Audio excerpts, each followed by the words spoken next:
What's up, you guys? Mighty Mike here, and in today's video I'm going to talk to you about how much do process servers actually make. I'm going to talk to you about where the money comes from, how to position yourself as a market leader, and what are the opportunities to be able to make even more money going into this new technology age that we're in. Forgive me, I am driving, so I'm going to put you on the mount here, but let's dive into it.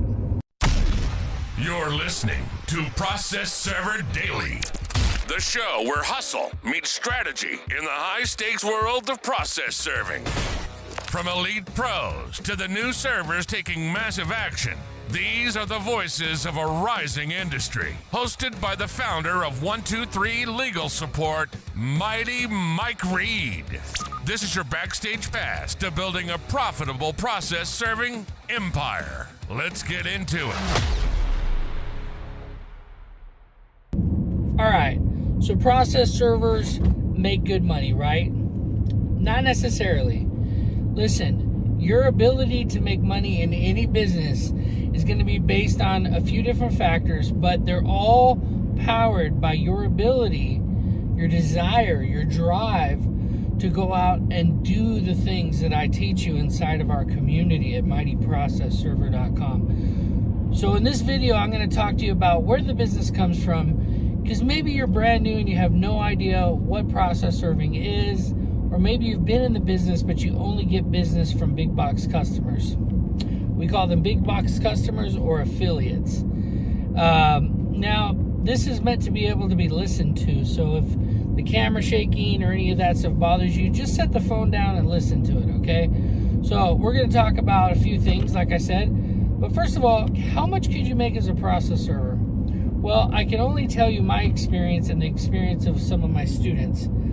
First thing is, I will tell you that for me, I love marketing. And I learned that I loved marketing by learning to market my own process serving business, okay? I went deep down the rabbit hole of marketing as I earned money and as I kind of like mistakenly got customers.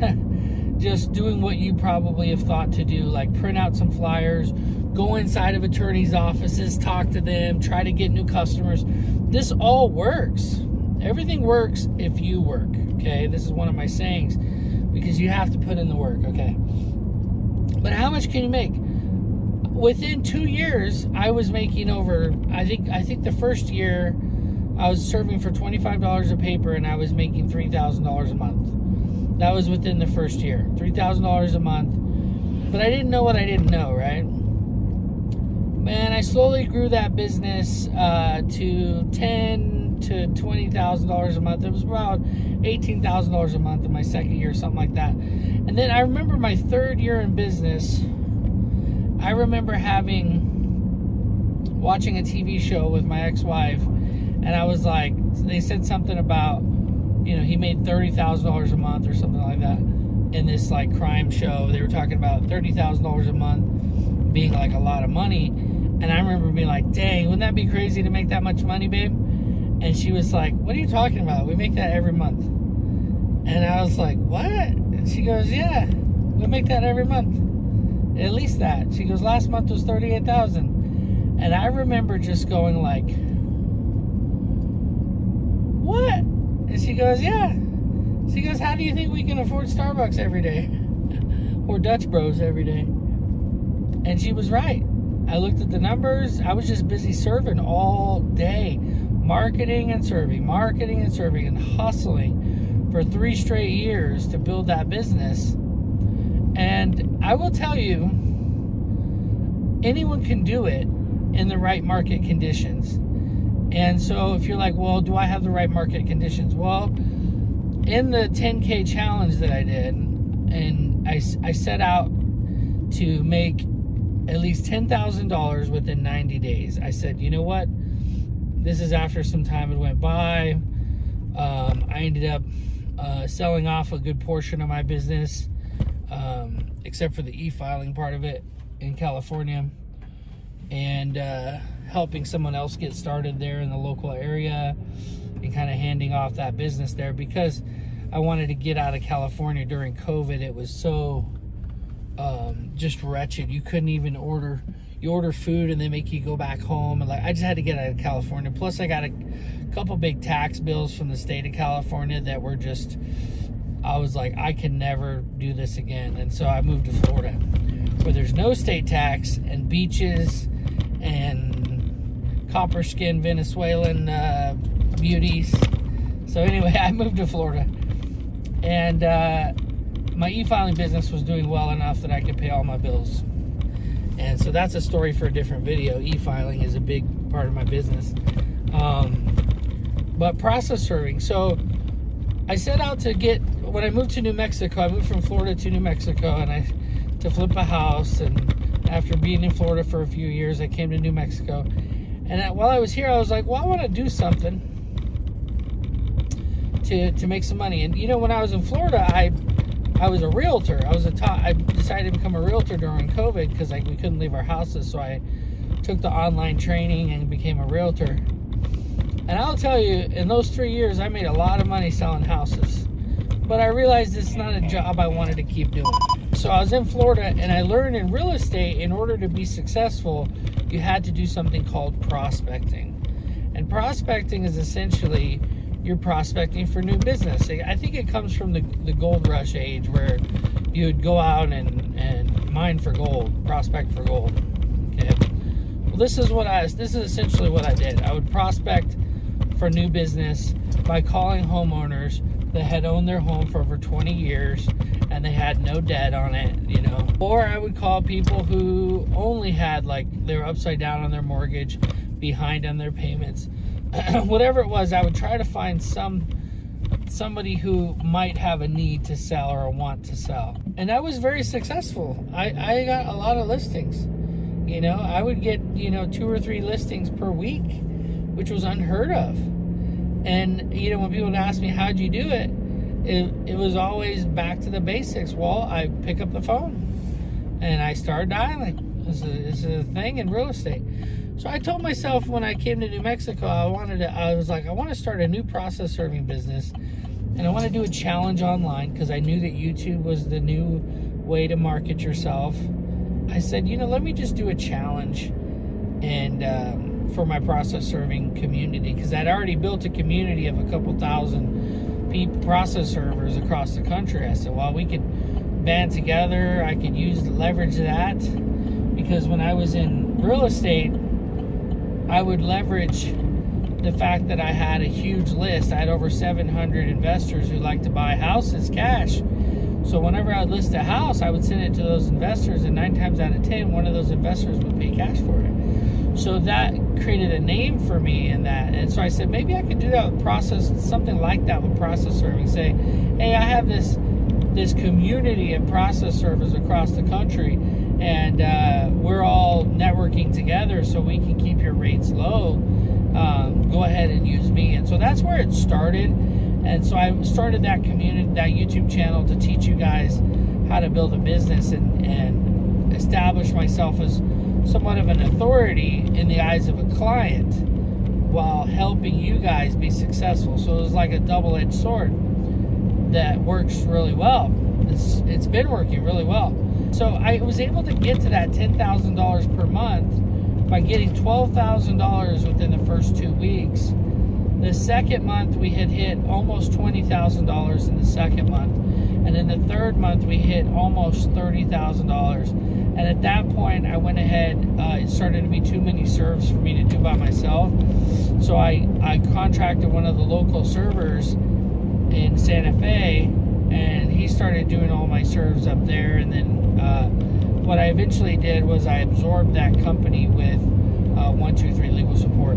But recently, I've decided to relaunch ABQ Server for my son, because I bought a dumpster business for him, and because he didn't want to serve papers, and now he's decided he wants to serve papers. He sees where the money's at, and he's like, Dad, maybe I'll serve papers instead of running dumpsters and being a trash man, which I understand, makes sense. So if you're looking to build a business, first of all, just know that $10,000 a month in my mind is the base minimum. Like, if you're not making that, it's because you're not implementing one of the 4 pillars that I teach in the community, right? I teach you the 4 pillars. And you can watch other videos. I made lots of videos about the 4 pillars, but it's what I talk about all the time. I talk about the 4 pillars of building your business. But I'll just tell you, $10,000 is the base. Now let me just explain it to you for a second. If you got, most servers will charge around $100 per serve, and clients do not mind paying it. The right clients do not mind paying $100 per serve. How many serves do you need to get to $10,000? You only need 100. 100 times 100 is 10,000, right? So if you want to make it, all you need is 100 serves per month to get to 10,000. Divide that up by the 20 days, right? 20 days per month. You're at around 5 serves per day. 2 times 5 is 10, yeah. So 5 serves per day. That's easy money. That's easy. You can do that. 5 serves a day. Now, where do you get these clients, and how is this a real thing? Okay, law firms that take on cases. Let's just say your average divorce case, your average eviction case, your average small claims case. These are all the types of cases that require litigation, meaning 2 parties have to go to court to discuss what's going on with the case so they can, say their side of the case. They say there's 2 sides to every story. That's what they're talking about. So if you show up to your case and they fight, well, check this out. If I want to sue my neighbor because he built the fence on the wrong side of the property line and he took, 4 feet of my property, and I told him, you can't do that, you're in the wrong spot, and he does it anyway, my only recourse is to sue him, okay? To make him move the fence, or to pay damages so that I can move the fence. And the way that works is I file with the court, and then the courthouse needs to know that he received notification. Because maybe he doesn't want to show up. But if he doesn't show up, then I win. I just win by default. But they can't give me a default judgment in my favor if they don't know for sure that he's been served. Sometimes they don't believe, they're not sure if he's been served. They will say, well, let's go ahead and serve him again, this judgment, and we want to make sure we personally serve it. Because they don't want injustice to happen, right? The reason why process servers are so important is because they make sure that the other party is notified. So many people think that getting served is somehow hurting you, so they try to avoid service. But the reality is the case has already been filed with the court. Getting served, it's true that getting served now gives the court what's called jurisdiction over you, meaning they can make a judgment against you and enforce it. So having jurisdiction over you is bad. So no matter what a process server says, it's true. Once they serve you, now they have jurisdiction. But they're going to get it one way or another. Whether they serve you personally, whether they serve you by publication. Some types of serves can be served by publishing it in the newspaper, which is wild. A judge might say, why don't we try to serve Michael by mail? Let's serve him by mail, certified mail. Or let's serve him by Facebook. That's a thing now. E-service is a thing, to serve them by email. And if they click it to open it up, they have to confirm they've received it. There's all kinds of ways to get served now. So avoiding service is just dumb, So once they get jurisdiction over you, then they can serve. So understanding that part of it understands why process servers are so important and why it's a business model that you can invest in, okay? And here's the thing. These people, every time they take a case, just let's think about volume for a second. Every time they take a case, the first thing the judge asks them when they show up to court after it's been filed and there's a hearing date set, the first thing the judge asks them is, do we have a proof of service on file? And then the clerk who helps the judge out says, I don't see one, Your Honor. And then the judge says, counsel, do you have a proof of service on you that it's been served? And the attorney needs to be able to say, yeah, I got it right here, it's been served, or no, we're still trying to serve it, or whatever. But if they say no, we're still trying to serve it, they don't move forward with the case. They don't talk about the case. There's nothing to talk about because the defendant hasn't been served yet, or the respondent. Family law likes to call it petitioner and respondent, not defendant. Although, if you're a single dad, you probably are a defendant. You are being attacked, not responding. So anyway, so they need you. And so if an attorney files 4 or 5 cases a month, he needs 4 or 5 cases served. Period. So you got to find, this is why when I teach you how to go find business, I teach you to start with Google and start with the guys that have 10,000 reviews in your local area. Of course they have a server already. You should assume they already have a server. Who cares? We want to be their server, right? So when you call them, you use the Be the Backup script, which is one of the things I teach inside the community, and you get on their list as a backup. And they often need backups. And when they call you to be a backup, you deliver. So I rarely serve anymore because I have different online businesses. I bought this junk removal business. But since we've relaunched ABQ server and for out to serve Albuquerque, that's what ABQ stands for. We're getting a lot more calls. A lot of the people who I got initially, we sent on to our other server and we absorbed it through 123 eFile. But now I'm relaunching it, ABQ server, to capture some of those customers that we lost initially. A lot of attorneys are looking for local servers that they can almost have like as a part of their team. So when you're building your business, keep that in mind. Like a lot of people think like, what do I have to offer versus a big company, a big box company? You have the best thing. That attorneys want somebody that they can count on, that they can call on, that they can say, hey, can you come pick up these documents from our office and go serve them over here? Can you, take this to the courthouse? Can you come testify to the case that you just served on? Can you, they want someone that's kind of like a part of their team, like an extension of their team. And they settle for big box companies because the big box companies have their stuff together.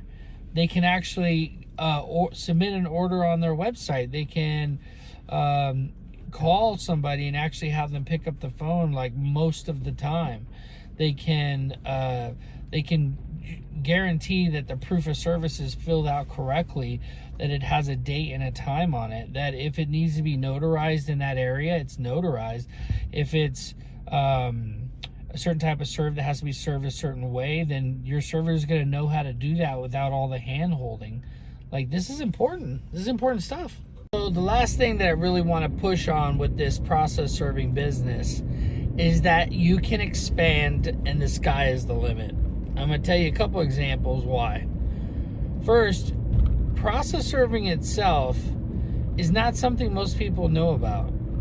You could go further on and become a private investigator in your local state. You can work underneath other PIs and get experience. The most common version of that is something called surveillance. And they can give you a card so that you can work under them. And it doesn't usually pay a whole lot when you first start. It might even be like $25 an hour, right? And you get, which isn't terrible. And you're sitting there with a camera. You have to buy your own camera usually. And you're sitting there with your camera recording this person, waiting for them to do something that makes them look like they're not injured. The most common example is workers' compensation insurance claims. The insurance company will hire a PI to go out there and see if they're really hurt or not. And your job is to go out there and catch them doing something they shouldn't do. Guys, you become a PI that gets paid directly for this. You're charging anywhere from $75 to $200 per hour to sit on a case, and they pay it. The insurance companies pay it. Because if you catch the person doing something, let's say the first day you go and you go, they want you to do 1 day and see what you see and report back. Well, if you go and you say, well, I saw him outside and he grabbed an axe like he was going to cut wood, but he didn't. He set it down, went inside because the kids came out. They're going to say, go back again, because there's a good chance we're going to catch him cutting wood when he supposedly has a hurt shoulder. You know, so that means they don't have to pay out on this claim that might be like a couple $100,000 over the next 2 years or something. So they have no problem paying you. Okay, that's one. Become a PI, not that hard to do. It's just going to take time. Okay, finding a good PI firm. And it doesn't have to be a local firm. There's like Horseman Investigations, there's Delta Investigations. There's a bunch of nationwide firms that will hire you to do surveillance. So, and especially if you're a process server, they like hiring process servers. They don't pay a whole lot because you don't have any experience. They're going to have to coach you through it, right? And you're going to have to do some YouTubing about it. Let's go a different direction. Let's say you're more of the office type. Well, my first affiliate that got me started in the business, she started a secretarial business for law firms, and process serving was just one of the things she did. So she would prepare court documents, hole punch them, and go to the courts and file them with the courts and then get them served, right? She did that part of it. She did their books. A lot of them, she did their actual bookkeeping.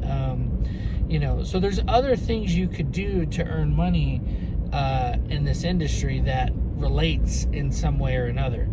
And so she ended up mainly doing process serving towards the end, and when she died of cancer. By that time I was her only server because I was Johnny on the spot, you know, and so I got most of her attorney clients started using me directly, and I raised the rate from her like $35 a serve that she was charging, paying me $25. I raised it up to $59 right away, and then later on raising it to $97.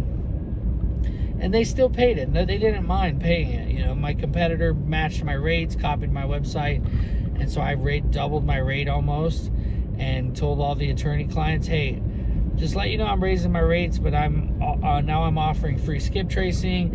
I'm giving you access to my portal so you get immediate status. Like I sold the value of why it's more per serve, and I didn't lose any of the attorney clients that I wanted to keep. I only lost the big box companies and affiliates that weren't willing to pay that amount. I kept a couple of them that gave me really high volume, and then eventually they went on too because we weren't willing to do their proofs the way they wanted them done. And so you should look at your business, if you're starting a process serving business, in phases of how you're going to grow it. And affiliates are a big part of it when you first start off. You should not shy away from, you know, taking jobs from ABC, you know, the different big box companies. You should get business from them in the beginning, because you'll cut your teeth on their clients and learn how to do the job. And if you make mistakes, it's not your own client, it's on their client, right? And they'll absorb that and have to deal with the backlash, and you'll learn something from it. And often they'll keep using you because they know you're new, and they're only paying you, you know, $20 a serve or whatever. They're okay because they're charging $200. You see, so a lot of servers think that they're working for the big box company, but the big box company is making money on you. They're making money hand over fist. If I send you a job and I pay you $100, you better believe I'm charging $280. You know, if I'm willing to pay you $100, I'm charging $200 something. You know. And that's just the way it goes. And it's fair because I'm getting the customer and I'm sending it to you to serve. It's fair that I charge whatever I charge my client, and whatever you tell me you want to charge, that's fair. That's a fair price. If I don't want to pay it, I hire somebody else. That's the free market that we have. So some other opportunities. So one of the things I specialized in for a while that I didn't go the PI route. I actually ended up wanting to do things that gave me bigger chunks of money, which PI work can do that, but it's just such a long road. In California, it was such a long road. So what I decided to do after I did a little bit of PI surveillance, and I was like, sitting here for 8 hours doesn't cut it. If I want to make more money, I need to be able to detach the money I get from time. You know, if you're working for time, you're often handcuffed to that dollar per hour that you're getting paid. Instead, what you do is you get paid per serve or per job, whatever it is, and then you're able to make an infinite amount of money, right? Like, it's not infinite with process serving, I'll admit that. You do only have so much time in the day to serve stuff. But if you can go serve, 10, 15 papers in one day, which is very common. I got to one point where I was serving 10 or 15 a day. I've heard some people say like, oh, it's not true, he's lying, whatever. Listen, go look at Florida servers. Florida servers are probably the best example of what I'm talking about. Florida process servers do 10 or 15, 20 papers a day every day. They get paid $10 or $15 per serve, and they do volume. They don't do any of the affidavits or anything, and they'll serve for $10 or $15 a paper. And they go into these physical offices where these bigger companies, we'll call them mid-sized companies, do all the affidavits, do all the proofs and stuff. And they print out the paperwork for the server, give it to them. The server brings back a field sheet, and they do the proof of service for the server, and they have them sign it. And this is how it's done in Florida primarily. I want to say 90% of the way it's done in Florida. It's my plan to disrupt the Florida market, to come in and charge an insane amount of money and still get paid, and pay servers more than $10 or $15 a serve. That's my plan, because I think that's going to cut into the margins of a lot of the process serving companies there now, and they're going to have to pay their servers more money. That's all there is to it. And I know some of them personally, a lot of them have been our website customers for a long time. And the thing is, like, you got to level up. You got to level up with technology. You got to look at the legal landscape from a broader scope, And I think a lot of them are stuck in the old times, the way things have always been done type of thing. And you can't do that. You have to continue to evolve. And that's what our community is about. You can tap into the community and see who's doing what and how you can level up based on what your skill set is. If you think you'd be a great PI, or that just really excites you, there's somebody in our community that has a connection for your local state. We have almost 1,000 members in there right now, and everybody's connecting and helping each other. If you wanted to specialize in something like evictions or child support cases, getting contracts with the local counties, I've done all of that, and I teach you how to do that stuff inside the community. We also have a weekly mastermind meeting every Tuesday, and those that join Mighty Premium, it's only $57 per month. The new year, it's going up to $77 per month, and the goal is that people who sign up, they get locked in at that rate. And I'm just teaching you everything. I'm giving you the server tools so you can run your operation. We're building Mighty Dashboard. It's becoming more and more built out every month. Right now, you can do all your affidavits in there. You can upload and create custom affidavits. You can, manage your statuses and upload, create all the attempts in there and do due diligence reports for your clients. Like, all of that's included. You get a directory listing on our website, so you can get attorney calls direct from clients, attorneys and pro se's in your area. You get a featured listing, and most importantly, you get access to the mastermind, the live calls, and you get access to watch all the replays and the Tuesday masterminds, as well as the courses, the premium courses that I've created. Process Server 101, Mighty Marketing, all of that. So if you think that process serving might be the industry for you, I give you everything you need to get started. It's like a business in a box, honestly. Like, it doesn't work for everyone, okay? Results are not typical. I'm a hustler. I'm the 1%, okay? But you know what? There's a lot of other 1%s in our community. So if you want to be one of them, come join us, all right? You can join for free, by the way. You watch the 10K challenge absolutely free. And if you decide you want to upgrade, you can upgrade. If not, I still love you. Even if you don't upgrade, I still love you. I still want to help you any way I can. So thank you so much. If this has been helpful, please comment below value. I want to know, should I keep making these, or should I just focus on building my company? Should I keep making process server videos for you guys? If you think so, comment below value and tell me what you guys want me to make my next video about. If I get enough people asking me to make a video about something, I would definitely make a video about it. I will just end it with this. You can realistically make by yourself as a process server, serving by yourself, not sending out serves to other people, not being a forwarder. But you could be a forwarder and make a lot of money just sitting in your home, basically being a dispatcher. You could do that. But even just serving papers by yourself, you print them out, you go serve them by yourself. You make $50 per serve is very realistic. No less than $50 a serve. I wouldn't serve for anything less than $50, especially in a rural area. I did $25 a serve, but that was that was over 10 years ago. The dollar is not worth what it used to be. I would serve for $50 today. If I was brand new, I'd serve for $50 a serve. I would call all the local serving agencies and tell them, I will serve for you. My rate is $50. I'm ready to go. I got a car. I know how to serve the different types of documents. I know how to serve an eviction notice. I know how to serve child support documents. If I have to sub-serve, I know how many days before the hearing it needs to be. They want to know that you know how to serve papers, the basics. And I would love to teach you that, but every state is different. You can go to our website, mightyprocessserver.com, and click on state laws, and you can read all about the different state laws for all the states. We did compile them for you. I just don't have them memorized. So look up your local state laws, look up your local area requirements for becoming a process server, see what it is. There is not one that is so difficult that you can't do it within a week, okay? Process servers in Texas have to get certified through the JVCC, which is like basically their lawyer. It's the thing that manages lawyers as well in Texas, and so you just need to know what's required. In California, you just get registered with your local county.